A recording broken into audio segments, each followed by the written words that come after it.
त्रेतायुग के उस कालखंड में रावण जैसा प्रभावशाली व्यक्तित्व दूसरा कोई न था।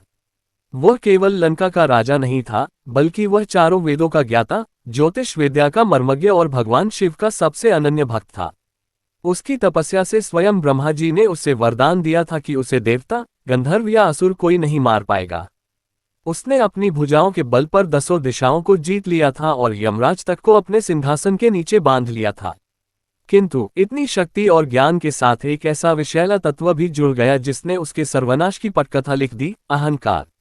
रावण को लगा कि यदि उसे कोई देवता नहीं मार सकता तो साधारण मनुष्य और वानर उसका क्या बिगाड़ लेंगे। यही वह भूल थी जिसने उसके विवेक को ढक दिया।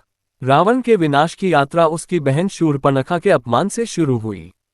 जब पंचवटी में लक्ष्मण ने शूर्पणखा की नाक काट दी तो प्रतिशोध की ज्वाला में जलता हुआ रावण राम और लक्ष्मण को क्षति पहुंचाने की योजना बनाने लगा। उसने अपनी बुद्धि का प्रयोग धर्म के मार्ग पर नहीं बल्कि अधर्म के लिए किया। मारीच की सहायता से उसने छल का सहारा लिया और माता सीता का हरण कर लिया। ये वह क्षण था जब रावण ने साक्षात महालक्ष्मी के स्वरूप का अपमान किया था। जब वह सीता को आकाश मार्ग से ले जा रहा था तब वृद्ध पक्षीराज जटायु ने उसे रोकने का प्रयास किया। रावण ने अपनी तलवार चंद्रहास से जटायु के पंख काट दिए। मरणासन जटायु ने केवल एक ही सत्य कहा था, रावण, तू सीता को नहीं, अपनी मृत्यु को लंका ले जा रहा है। सीता को अशोक वाटिका में रखने के बाद रावण को कई बार संभलने के अवसर मिले। रावण की पत्नी मंदोदरी, जो स्वयं एक महान पतिव्रता और बुद्धिमती स्त्री थी, उसने बार बार रावण के चरणों में गिरकर विनती की। उसने कहा, हे स्वामी, जिनसे हनुमान जैसा दूत डरा नहीं, जिनकी वानर सेना ने समुद्र पर सेतु बांध दिया, वे साधारण मनुष्य नहीं हैं। आप सीता को ससम्मान लौटा दें और रघुनाथ की शरण में जाएं। रावण केवल अट्टहास करता और अपनी पत्नी की बातों को कायरता कहकर टाल देता। इसके बाद उसके छोटे भाई विभीषण ने भरी सभा में धर्म का पक्ष रखा। विभीषण ने स्पष्ट कहा कि पराई स्त्री का हरण कुल के नाश का कारण बनता है।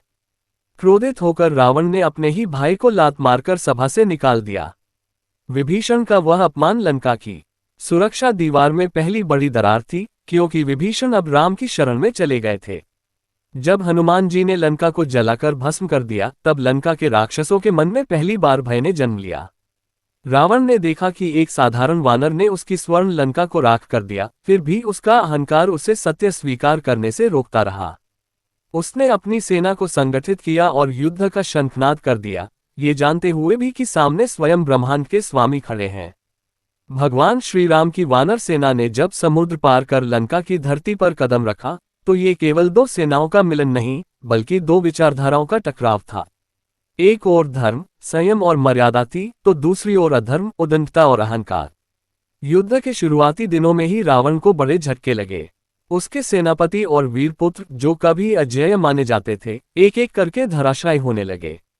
जब रावण के छोटे पुत्र अक्षय कुमार का वध हनुमान जी ने किया तब रावण के मन में पहली बार क्रोध के साथ साथ चिंता की एक लहर उठी। किंतु उसने इसे अपनी नियति मानने के बजाय अपना अपमान समझा।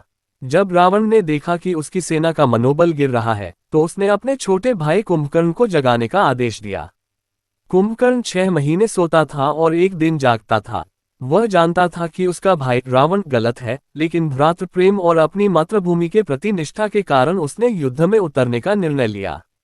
युद्ध भूमि में कुंभकर्ण साक्षात यमराज के समान लग रहा था। उसने वानर सेना में हाहाकार मचा दिया। अंततः श्रीराम ने अपने दिव्य बाणों से कुंभकर्ण की विशाल भुजाओं और फिर उसके मस्तक को काटकर उसका वध किया। कुंभकर्ण की मृत्यु लंका के लिए एक अपूरणीय क्षति थी। रावण का एक मुख्य रक्षा कवच टूट चुका था। रावण का सबसे शक्तिशाली पुत्र इंद्रजीत, जिसने स्वर्ग के राजा इंद्र को भी परास्त किया था, अब युद्ध के मैदान में आया। वह युद्ध नहीं बल्कि साक्षात माया का खेल खेल रहा था। उसने लक्ष्मण और श्रीराम को नागपाश में बांध दिया, जिससे स्वयं गरुड़ देव ने आकर उन्हें मुक्त कराया। इंद्रजीत निकुंभिला यज्ञ के माध्यम से अजेय होने की तैयारी में था, लेकिन विभीषण की गुप्त सूचना के आधार पर लक्ष्मण ने उसके यज्ञ में विघ्न डाला। लक्ष्मण और इंद्रजीत के बीच हुआ वह युद्ध रामायण के सबसे भयानक युद्धों में से एक था। अंततः लक्ष्मण ने ऐन्द्र अस्त्र का प्रयोग कर इंद्रजीत का वध किया। अपने ज्येष्ठ और प्रिय पुत्र की मृत्यु की खबर सुनकर रावण पहली बार विलाप कर उठा। उसके रोने से लंका की दीवारें कांप उठीं। अब रावण के पास कोई विकल्प नहीं बचा था। उसके भाई, पुत्र और सेनापति सब वीरगति को प्राप्त हो चुके थे। शोक को क्रोध में बदलते हुए रावण ने अपनी स्वर्ण पोशाक पहनी, अपने 20 हाथों में शस्त्र उठाए और अपने दिव्य रथ पर सवार होकर युद्ध भूमि में उतरा। रावण का युद्ध कौशल ऐसा था कि वह एक साथ 10 दिशाओं में देख सकता था। जब वह रणभूमि में आया तो उसके तेज से वानर सेना पीछे हटने लगी। उस समय श्रीराम और रावण के बीच जो युद्ध हुआ उसे देखकर देवता और गंधर्व भी आकाश से चकित होकर देखने लगे। तुलसीदास जी ने लिखा है, राम रावणयोर युद्धम राम रावणयोरिव, अर्थात राम और रावण का युद्ध केवल राम और रावण के युद्ध जैसा ही है, इसकी तुलना किसी और से नहीं की जा सकती। श्रीराम ने अपनी धनुष की प्रत्यंचा से ऐसी टंकार की कि रावण के रथ के घोड़े दिशाहीन हो गए। लेकिन रावण अपनी मायावी शक्तियों का प्रयोग कर बार बार अदृश्य होकर आक्रमण कर रहा था। सूर्य ढलने तक युद्ध अनिर्णित रहा, लेकिन ये स्पष्ट हो गया था कि अब अंतिम घड़ी निकट है। युद्ध के अंतिम दिन रणभूमि का दृश्य हृदय विदारक था। चारों ओर धूल, रक्त और शस्त्रों की टंकार थी। रावण अब अपने पूर्ण और भयावह रूप में था।